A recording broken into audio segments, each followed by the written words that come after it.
Hello दोस्तों, कैसे हो आप? आज मैं आपको एक मजेदार कहानी सुनाने जा रही हूँ। चलिए शुरू करते हैं आज की कहानी। रामनगर में सीता अपने दो बच्चों और पति कैलाश के साथ रहती थी। कैलाश मजदूरी करता था और उसका घर मजदूरी से आए पैसों से चलता था। सीता का परिवार बहुत गरीब था। उन्हें एक वक्त की रोटी भी बहुत मुश्किल से मिलती थी। उनकी जिंदगी ऐसे ही चल रही थी। एक दिन कैलाश अपनी काम पर जा रही थी तो रास्ते में उसका एक्सीडेंट हो जाता है और जिसके कारण उसकी मौत हो जाती है।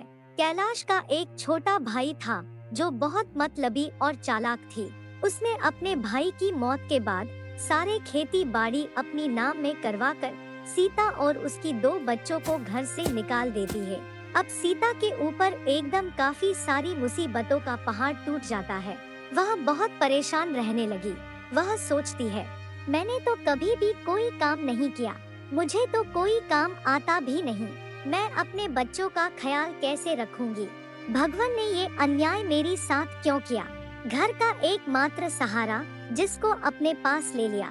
कुछ दिनों के बाद खाने का सामान जो थोड़ा बहुत बचा था वो भी खत्म हो गया। अब घर में खाने के लिए कुछ भी नहीं था और खरीदने के लिए पैसे भी नहीं था। घर में जितना राशन था और जितने पैसे थे वो सारे खत्म हो गए। कुछ दिन तो बीत गए, पर अब मैं क्या करूं? आगे के लिए तो कुछ सोचना पड़ेगा। थोड़े दिनों तक उन्होंने आस पड़ोस से पैसा मांगकर अपना गुजारा किया, पर धीरे धीरे लोगों ने उन्हें पैसा देने की मना कर दिए।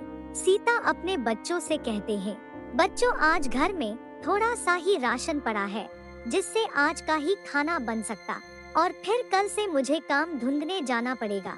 मैं बहुत परेशान हूँ कि मैं किसके सहारे तुम्हें छोड़कर जाऊंगी।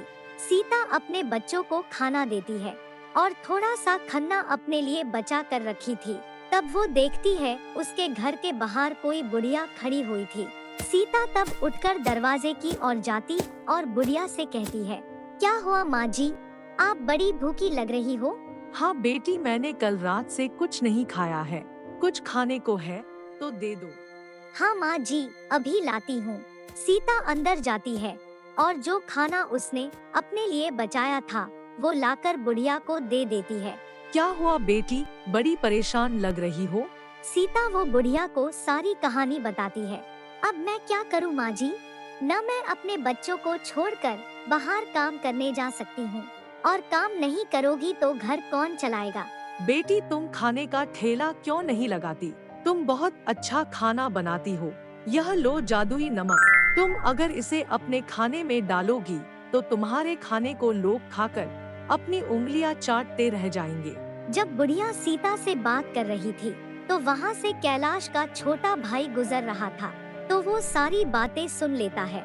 अगले दिन सीता जादुई नमक को खाने में डालकर खाना बनाती है और अपनी ठेला लगाती है।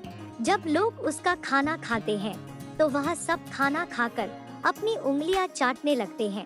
सब उसके खाने की तारीफ कर रहे थे। वाह, क्या खाना बना है, खाकर तो मजा आ गया। ऐसे ही उसका काम चल रहा था। उसकी अच्छी कमाई हो रही थी।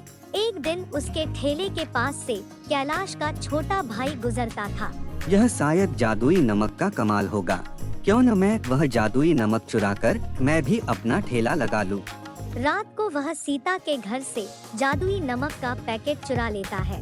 सवेरे सीता देखती है जादुई नमक का पैकेट नहीं थी। वह बहुत परेशान हो गई। जब वह खिड़की से बाहर देखती है तो उसे वही बुढ़िया दिखती है। वो बुढ़िया के पास जाती है और उसे सारी बात बताती है। अरे बेटी, वह कोई जादुई नमक नहीं थी, वो तो बस तुम्हें कमाई का रास्ते दिखाने के लिए ऐसा ही कही थी। शुक्रिया माँ जी, अगर आप नहीं होते तो मुझे पता नहीं चलता कि मैं क्या करूं और मेरी बच्चों को क्या खिलाऊं।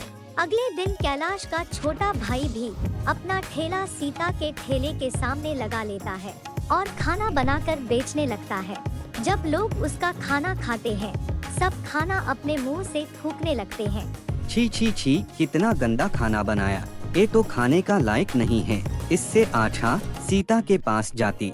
उसके बाद कैलाश का छोटा भाई बुढ़िया के पास जाता है और उसे कहता है, ये क्या, तुम्हारी जादुई नमक तो काम नहीं किया। वो तो जादुई है, पर वो सिर्फ सच्चाई और ईमानदारी से अपनी असर करती है। तुमने तो चोरी की और लालच में नमक का पैकेट चुराया, इसलिए वह अपनी असर नहीं दिखाया। मुझे अपनी गलती का एहसास हो चुका है, मुझे माफ कर दो। मेरे से माफी मत मांगो, जाओ सीता से माफी मांगो। फिर अगले दिन कैलाश का छोटा भाई सीता के घर जाकर उससे माफी मांगता है और उसकी प्राप्त जमीन उसे लौटा देता है। उधर सीता अपनी बच्चों के साथ खुशी खुशी से रहने लगती है। हाँ दोस्तों, आपको कैसी लगी हमारी ये कहानी? हमें कमेंट करके जरूर बताएं और अपने दोस्तों के साथ शेयर करें। अगर आपने हमारी चैनल सब्सक्राइब नहीं किए तो अभी जरूर सब्सक्राइब कर ले। तो मिलती हो आपसे फिर एक नई कहानी के साथ। तब तक के लिए बाय बाय।